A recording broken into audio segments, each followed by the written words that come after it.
ये देखो, ये वो क्या हूँ मैं?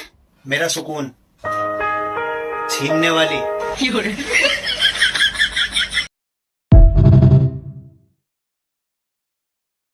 ఏలే అనుకుంటా. ప్రగతి వాళ్ళు ఇల్లు ఇదేనండి? మీరెవరు? అది రోజు ప్రగతి ప్రగతి అని అరుస్తూ ఉంటారు కదా, అలా తెలుసు నాకు మీ ఆవిడ పేరు. పక్క అపార్ట్మెంట్ లోనే ఉంటాను. అయినా ఏంటండి రోజు ఎంత గొడవ పడుతున్నారు? ఓ సారీ అండి, ఇక గొడవ పడం. అయ్యో మీకు కళ అర్థమైందా?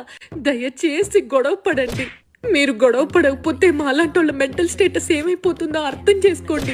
కాకపోతే నాకు కొన్ని కండిషన్లు ఉన్నాయి, అవి మాత్రం గుర్తుపెట్టుకుని గొడవ పడని చాలు. అరే ప్రతిరోజు మీ ఆవిడ వాయిస్ ఎక్కువ వినిపిస్తుంది, మధ్యలో మీ వాయిస్ ఎక్కడో కట్ అయిపోతుంది. మీరు ఇంకా కొట్టుకుంటున్నారో లేకపోతే కాంప్రమైజ్ అయి చచ్చారో తెలవక ఎంత సతమతం అయిపోతున్నానో తెలుసా? మాలాంటి వాళ్ళ మెంటల్ స్టేటస్ ఏమైపోతుందో మీరు అర్థం చేసుకోవాలి. పైగా కొన్నాళ్ళు కొట్టుకుంటారు, కొన్నాళ్ళు కలిసిపోతారు. ఇది ఏమైనా ఎగతాళి పంచాంగంగా ఉందా మీకు? గొడవ పడేటప్పుడు కన్సిస్టెన్సీ ఉండాలి, లేకపోతే మాలాంటి వాళ్ళ మెంటల్ స్టేటస్ ఏమైపోతుందో తెలుసా మీకు?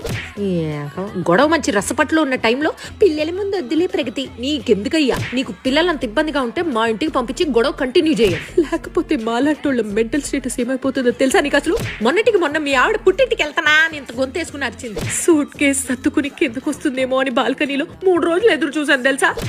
అయినా మీ ఆవిడికి డెసిషన్ మీద నిలబడ్డం చేత కదా, నువ్వైనా చెప్పాలి కదా సూట్ కేసు సత్తుకుని వెళ్ళిపోవా అని. ఇలా చేస్తే మాలాంటోళ్ళ మెంటల్ స్టేటస్ ఏమవుతుందని ఒక్కసారైనా ఆలోచించారా? అర్థం చేసుకోరు. ఇదిగో మీరు ఎప్పుడైనా గొడవ పడాలనుకుంటే సాయంత్రం 4 నుంచి 5 మధ్యలో గొడవ పడ్డారనుకోండి, నేను ఫుల్ హ్యాపీ. ఎందుకంటే కమ్మగా కాఫీ కలుపుకుని బాల్కనీలో కూర్చుని గొడవ అంతా వింటాను. అంతేగాని ఎప్పుడు పడితే అప్పుడు గొడవ పడితే మాకు పనులు ఉంటాయండి, కాన్సన్ట్రేట్ చేయలేకపోతున్నాం. మాలాంటి వాళ్ళ మెంటల్ స్టేటస్ ఏమైపోతుందో తెలుసా? వెళ్తూ వెళ్తూ ఏదో ఒకటి చేసి వెళ్ళాలి. ఇదిగో ప్రగతి, మొన్న నువ్వు ఊరు వెళ్ళినప్పుడు మీ ఇంటికి ఎవరో ఇంకొక ఆమె వచ్చింది. ఇంకా రోజంతా గొడవ సెట్ అయిపోయినట్టే. Happy birthday. సినిమాలలో పెళ్లి అయితేనేమో సినిమా అయిపోతుంది, అది రియల్ లైఫ్ లో పెళ్లి అయిపోతే మాత్రం సినిమా స్టార్ట్ అవుతుంది.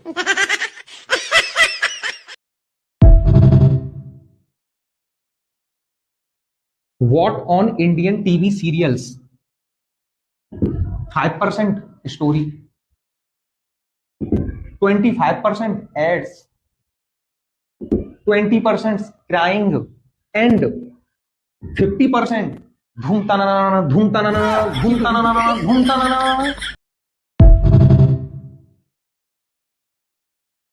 Mieux qu'être mal accompagné par. Cooking is not for women, it's for men, because it's called cooking, not queen.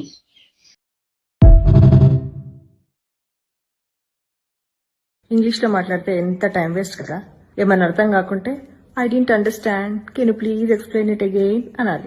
అదే తెలుగులో అయితే అంటే చాలు.